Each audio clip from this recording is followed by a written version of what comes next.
میں یہ کہنا چاہ رہی تھی کہ یہ جو ایگزام کا یہاں پہ جو سسٹم جو انہوں نے کیا ہوا ہے، یہ ہم نے تو کیا ہے، ہم نے ٹیچر تو نہیں کیا ہے، لیکن جو ہمارے ٹرسٹیز ہیں یا جو ہیڈس ہیں، تو ان کو کیسے سمجھایا جائے کہ دس از ناٹ یوزفل، اور کیا ہو سکتا ہے اس کچھ طریقے؟ اس میں ہوگا یہ انشاءاللہ. یہ جو کانسیپٹ ہے ابھی صرف اس سٹیج پر نا ایگزامز کے جو پرابلمز ہیں اس کو ڈسکس کیا جائے، ایجوکیشن سسٹم کا جو ڈیزائن ہے اس کو ڈسکس کیا جائے. آپ ان چیزوں کو ڈسکس کیجئے، اس سے انشاءاللہ بڑی لوگوں کو کلیئرٹی ہوگی. بہت سے لوگوں نے ہم پاکستان میں الحمدللہ کئی سو بلکہ یہ تعداد اب ہزاروں میں ہے ایسے انسٹیٹیوشنز ہیں جنہوں نے ایگزامز لینے ختم کیے. جب لوگوں کو کلیئرٹی ملتی ہے الحمدللہ انہوں نے یہ چینج کیا.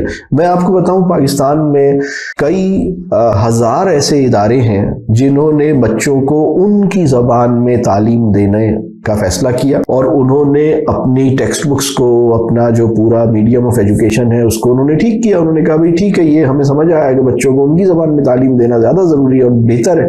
اور جب ان کو یہ بات کلیئر ہو گئی تو الحمدللہ انہوں نے یہ کیا. اب وہ انگریزی پڑھاتے ہیں لیکن وہ 6 7ویں جماعت سے شروع کرتے ہیں انگریزی پڑھانا، اور 2 3 سال میں بہت اچھی پڑھا دیتے ہیں، کوئی پرابلم نہیں ہے. ایسے بہت سے انسٹیٹیوشنز ہیں. اسی طرح ایگزامز لوگوں نے ختم کیے ہیں. تو یہ اس وقت ہوگا جب یہ پہلے سوچ عام ہوگی.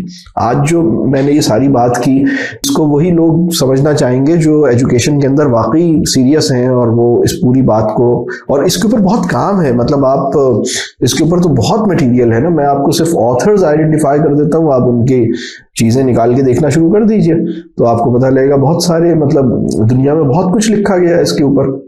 اپنی بات میں ایلفی کون کا نام لیا تھا، اور بھی بہت لوگ ہیں جنہوں نے اس پہ کام کیا ہے. فرینک اسمتھ کا کام دیکھ لیجئے، اور لوگوں کو دیکھ لیجئے آپ، اس میں پرابلم نہیں ہوگا انشاءاللہ. جی سر، جو اسٹوڈنٹ ڈپریشن کا شکار ہو گئے ہیں ایگزام کی وجہ سے، ان کو کیسے ٹریٹ کیا جا سکتا ہے، کیسے بہتر طریقے سے گائیڈ کیا جا سکتا ہے اسٹڈی کے لیے؟